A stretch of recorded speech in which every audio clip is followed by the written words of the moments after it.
Encontré una transferencia a su nombre, desde nuestra cuenta conjunta, y no era la primera vez. La alarma del sistema parpadeaba en rojo. En la pantalla, una notificación. Operación confirmada. Destino, Islas Canarias. Fecha, ayer. Monto, 8.000 euros. Titular, Gabriela Rivas, mi esposa. Me quedé quieto. El zumbido del servidor y el golpeteo de mi dedo contra la mesa eran lo único que sonaba. A un lado, una taza de café ya frío. Miraba la pantalla sin parpadear. No por la cantidad, ni por la cuenta, por la frialdad. ¿Todo bien?, preguntó Sergio, asomándose a mi oficina. Llevaba una tablet en la mano, las cejas alzadas. ¿Ya viste esto? Me pasó el dispositivo sin decir más. Instagram, una foto en la playa, arena blanca, palmeras, tumbonas. En el centro, Gabriela, con sombrero de ala ancha y un cóctel en la mano. La mano de un hombre joven descansaba en sus piernas. Pie de foto, sanación y sol. ¿No es tu esposa?, insistió. Asentí muy rápido. Demasiado. Sentí algo retorcerse dentro de mí.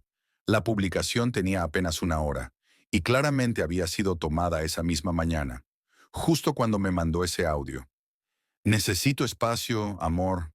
Me voy a un retiro emocional. Solo quiero estar sola unos días. Ahí fue cuando empecé a pensar, ¿cuándo empezó todo realmente? Gabriela siempre fue precisa. Orden, estructura, previsión. Éramos el equilibrio perfecto. Yo, ingeniero en ciberseguridad, ella, abogada corporativa. Nuestras vidas eran puro control. Pero últimamente había cambiado. Se reía sin motivo. Llegaba tarde. Guardaba su móvil como si fuera un arma. Luego vino el viaje. 3 días. Sin cobertura. Sin ubicación. Deslicé más fotos. Él salía en todas. A veces de fondo, otras directamente con ella. En una, demasiado cerca. No era colega. Era otra cosa. ¿Sabías algo?, le pregunté a Sergio. Nada, me salió por el algoritmo. Me pareció extraño. ¿Estás bien? Volví a sentir. Por fuera, por dentro, ya se movían piezas. No emociones. Cálculo. No preguntas. Algoritmo. Abrí la app del banco. Últimos 5 meses. Transferencias regulares a su cuenta personal. Algunas vía criptomonedas. Otras disfrazadas de pagos compartidos. Cada archivo era un golpe. No al corazón, al respeto, al pacto. No sabía por dónde empezar, pero algo en mí ya se había puesto en marcha. Esa noche, cuando todos se fueron, me quedé solo. El silencio del despacho se sentía como una caja sellada. Encendí los monitores, accedí al servidor. Carpeta compartida. Consultoría privada. Dentro, un PDF. Contrato de asesoría jurídica para una startup de Madrid. Firma Gabriela Rivas. Contacto, el mismo hombre de las fotos. Fecha, 2 semanas antes de su retiro. Una puerta mental se abrió de golpe. ¿Qué carajo estás haciendo, Gabriela? Lo dije en voz baja, viendo su firma digital. Ya no era su esposo, era otra cosa. Alguien que acababa de despertar. Y no iba a dormir hasta saberlo todo. ¿Y si esto no era una aventura? ¿Y si era parte de algo más? ¿Y si él no era su amante, sino su socio? ¿Y yo? ¿Quién era yo en este plan? Apagué la luz, salí al pasillo. Afuera la noche pesaba, el aire sabía a mentira, y solo podía pensar en una pregunta. ¿Por qué yo? Volví a casa en silencio, como si cada paso no quisiera hacer ruido. No encendí la luz, me senté en el sofá y abrí su perfil de nuevo. Las historias seguían subiendo. Ahora bailaban en una terraza, con luces tenues, copas levantadas, carcajadas. Él la abrazaba por la cintura. Ella no se apartaba. Intenté ver más allá de la imagen. ¿Era real esa sonrisa? ¿Ese gesto? ¿Siempre había estado ahí y yo no lo vi? O peor, ¿era la primera vez que era sincera? Revisé las fotos antiguas, de nuestro aniversario, de aquel viaje a Bilbao. Comparé gestos, miradas. Busqué el momento en que dejó de verme, pero no encontré nada. Ni una grieta, ni una sombra. Todo estaba perfectamente montado, demasiado perfecto. Por la mañana fui a su oficina. No entré. Solo me quedé en el coche, al otro lado de la calle. Quería verla llegar, o a él, o a alguien. A las 9:12 apareció un coche gris. Él bajó del asiento del copiloto. Llevaba traje. Sonreía. Gabriela bajó del lado del conductor. Le ajustó el cuello de la camisa. Como una esposa. Él le tocó la espalda. Como un esposo. Caminaron juntos hacia el edificio. Nadie los miraba raro, como si ya fuera rutina. Tuve que contener la respiración, no por rabia, por incredulidad, por no querer tragar lo que era evidente. No eran amantes, eran un equipo. Me quedé allí casi una hora.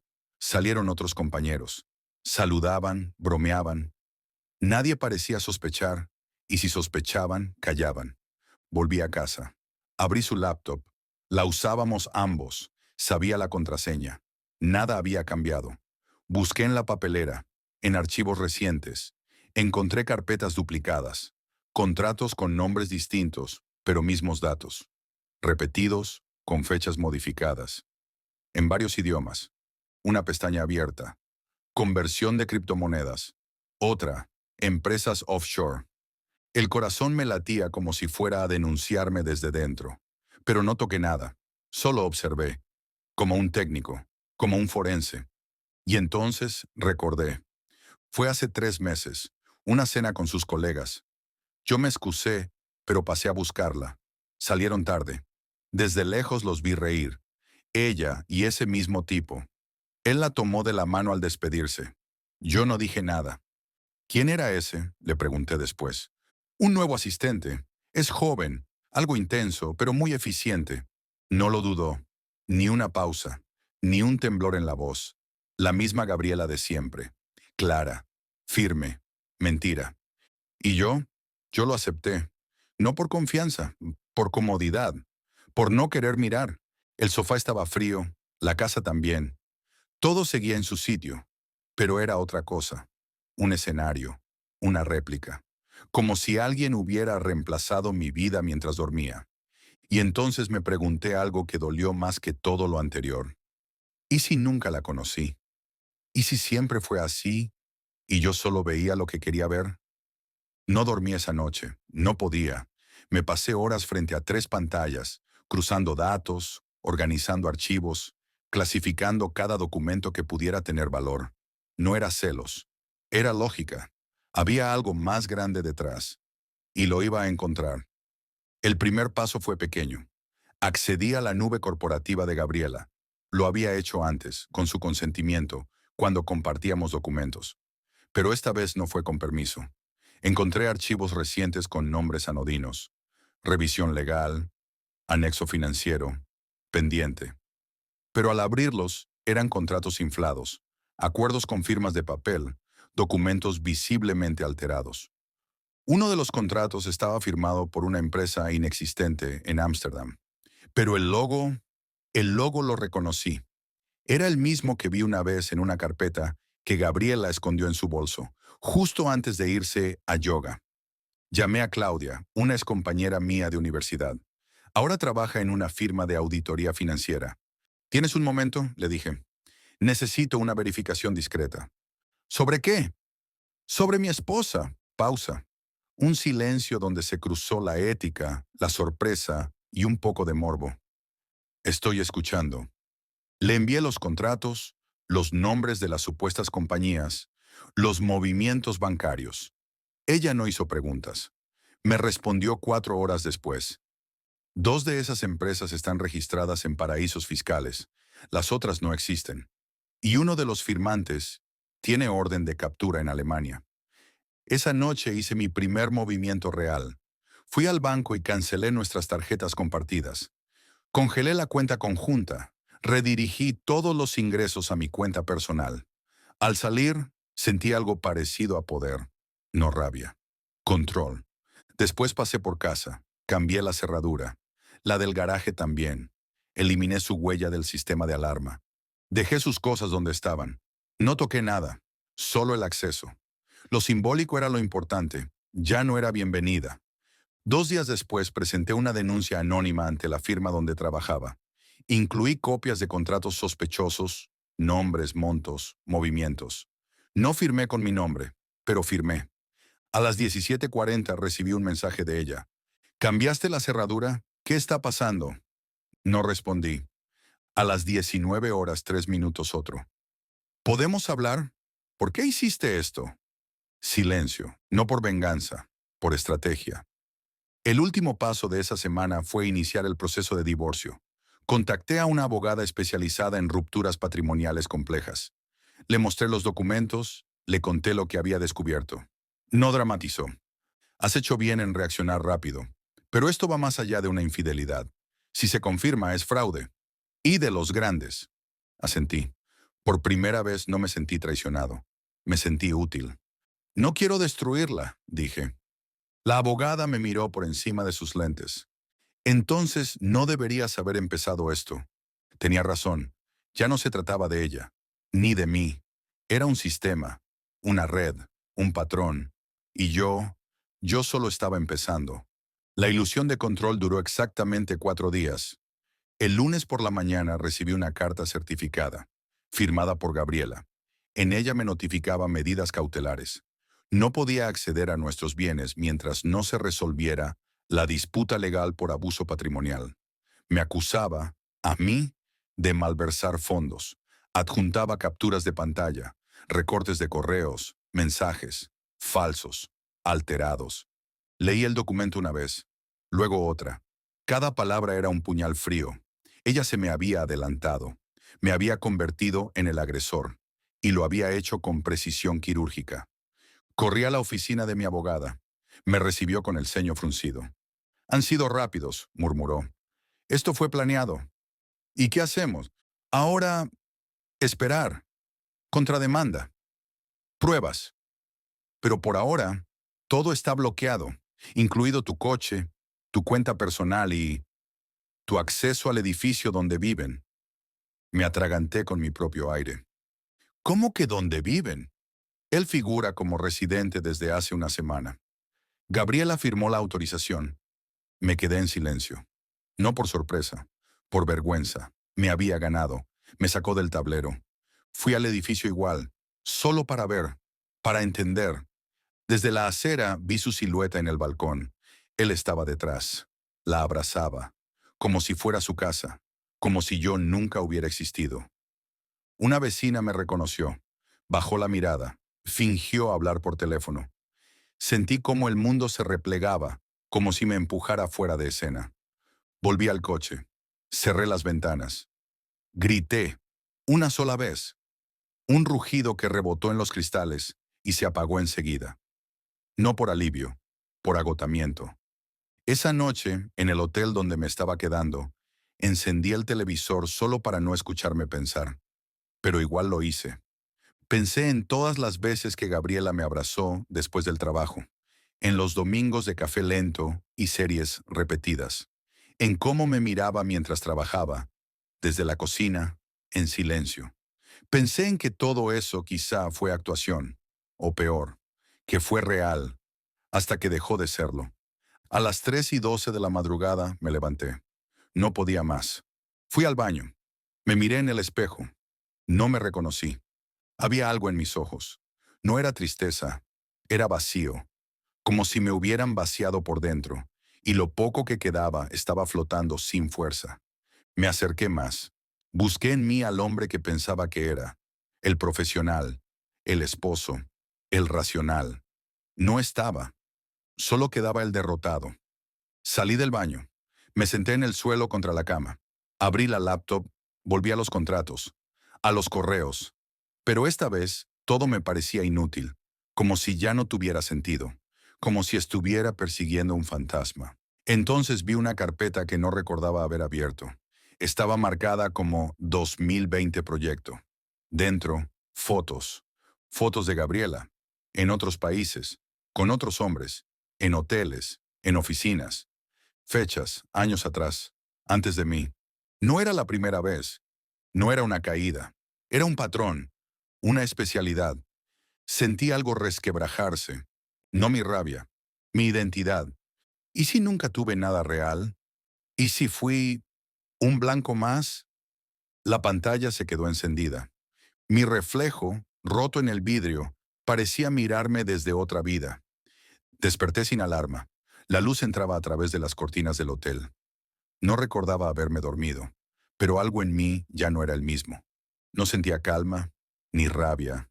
Era otra cosa, como un silencio nuevo, como una línea que había cruzado sin darme cuenta. Encendí la laptop. Esta vez no fui directo a los archivos. Abrí una hoja en blanco. Escribí nombres, lugares, fechas. Deslicé datos como piezas de dominó. Y cuando terminé, tenía un mapa. No de emociones, de operaciones. Gabriela no actuaba sola, ni era una simple adúltera. Era parte de algo, una red, un patrón. Cada hombre tenía un perfil, cargos altos, estructuras familiares estables, acceso a fondos o información confidencial. Y todos, tarde o temprano, eran vaciados. Yo solo era el último, o el siguiente. Decidí contactar a uno de ellos. Usé un foro cerrado de profesionales del derecho. Publiqué un mensaje cifrado. Busco a alguien que haya trabajado con Gabriela Rivas entre 2018 y 2021. Tema confidencial, riesgo legal. Me respondieron dos. Uno fue directo. ¿Ella también te usó? Me citó en una cafetería del centro. Se llamaba Manuel, ex directivo de una firma tecnológica en Valencia. Era brillante, dijo. Impecable. Me ayudó con un problema legal y acabamos siendo pareja. ¿Y después? Después me denunció por acoso. Vendió datos de mi empresa a terceros. Perdí todo y nadie me creyó, porque era ella, siempre tan profesional, tan correcta. Me mostró un correo, un viejo PDF con una cláusula firmada por Gabriela. Era la misma plantilla que había usado conmigo, mismo diseño, mismo error tipográfico en la página 3. Ahí lo supe. No era personal, era estructura, era método. Volví con mi abogada. Le mostré el mapa, los nombres, las fechas, las firmas duplicadas. Esto es mucho más que un divorcio, dije. Ella hojeó los documentos. Su rostro, normalmente imperturbable, cambió. ¿Sabes lo que estás tocando? Sí, y no me importa. Puede haber consecuencias legales y personales. Ya las hubo. Ahora quiero las suyas. Días después recibí un mensaje de un número desconocido. Gabriela no te hizo daño por odio. Lo hizo por rutina. Pero contigo fue distinto. Por eso todo salió mal. No respondí, pero copié el número. Lo asocié con una IP. Ubicación, Lisboa. Abrí una carpeta nueva. La llamé Operación Espejo. Ya no buscaba castigo. Buscaba exposición, disrupción, justicia, porque ya no se trataba de recuperar lo perdido.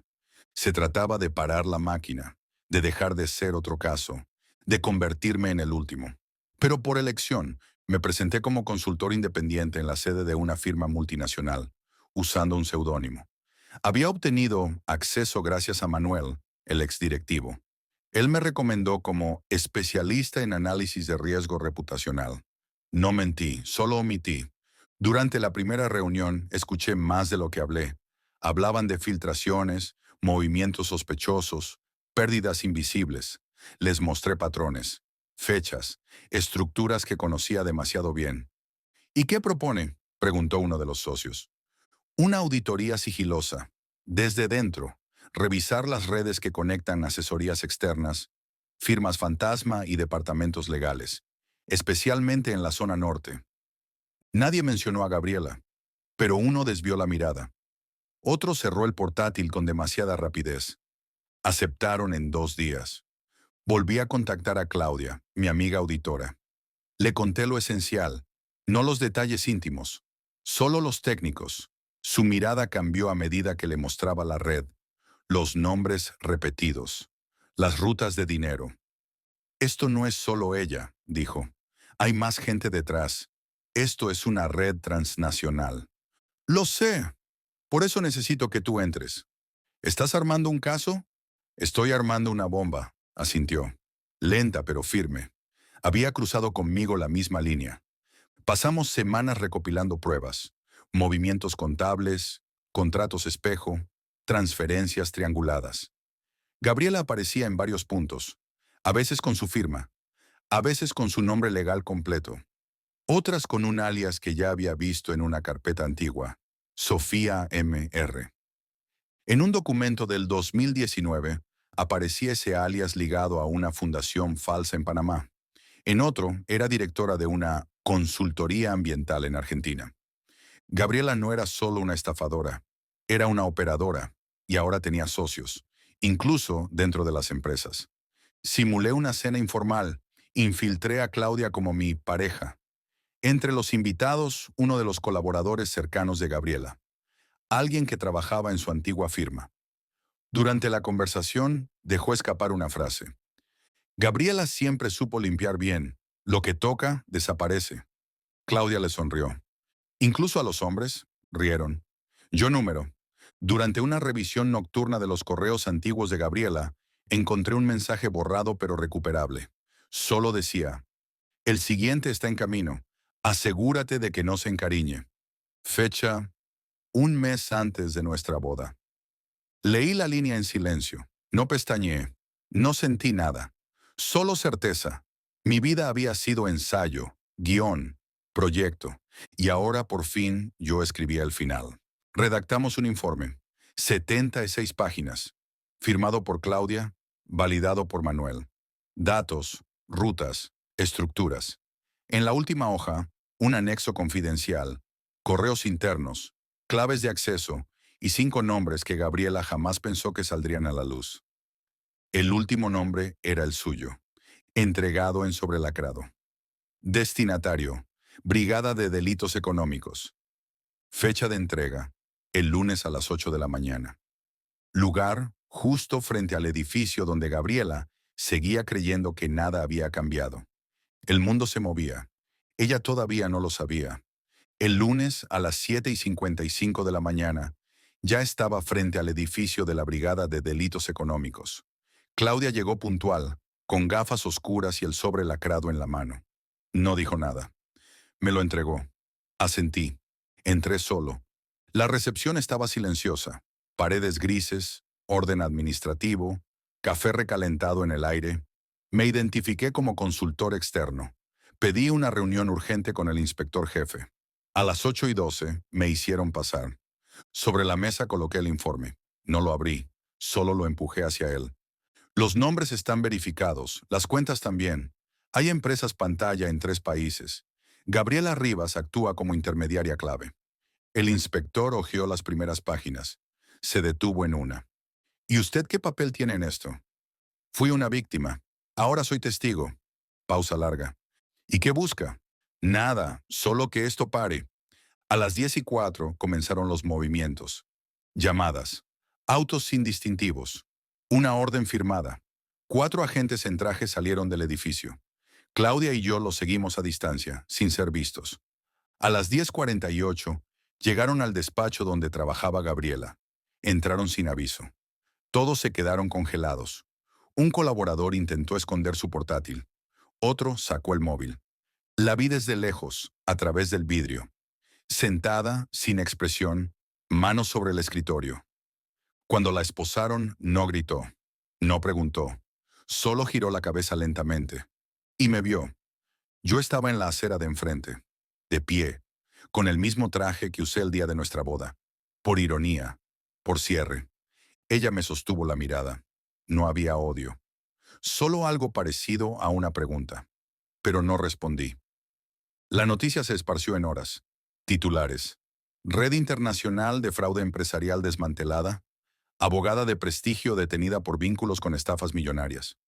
Su rostro en las fotos. Su nombre en los informes. Y junto a ella, su socio. El joven del Instagram. También arrestado. También callado.